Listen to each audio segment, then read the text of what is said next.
আমি সরকারের এখনও অনুমতি পাইনি, অপেক্ষা করছি, বিরক্ত হচ্ছি। শুরুটা যদি চিন্তা করি আজকে থেকে 1.5 বছর আগে আর এখন আজকের এই উপস্থিতি যখন তুলনা করি তখন মনটা ভালো লাগে। There's a feeling of, if not complacence, there's a feeling of happiness. আমাদের মোটামুটি পারস্পরিক সম্পর্কের একটি ভালো উদাহরণ গত 2 বছরে আপনারা তৈরি করেছেন। প্রতিষ্ঠানগুলিকে আমি ধন্যবাদ দিতে চাই, যারা আগে শুনেছেন, যারা শুনেননি তারাও জেনে রাখেন। I acknowledge the relative calm and cooperation that you have shown each other and ultimately to the benefit of the university. ছাত্র সংগঠনগুলোর মধ্যে এই তুলনামূলক শান্তি এবং সহাবস্থানের একটা ভালো নজির তোমরা স্থাপন করেছো। এই অংশটুক তুমি বলছি, because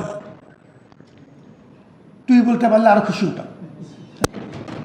And I mean this. And I remain unchanged. যা বলবাম ঠিক ওভাবেই বলে যাব, শেষ। না,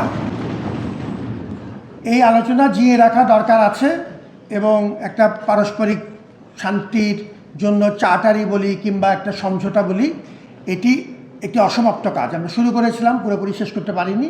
এটি আমি চালিয়ে রাখতে চাই এবং আমি পরবর্তী প্রশাসনকে অনুরোধ করেছি এই ধারাবাহিকতাটুকু আমাদের রাখা দরকার। আমি একমত, পুরোপুরি একমত।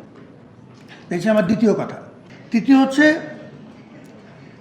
আমি এখন পরন্ত বিকেলের পরিব্রাজক।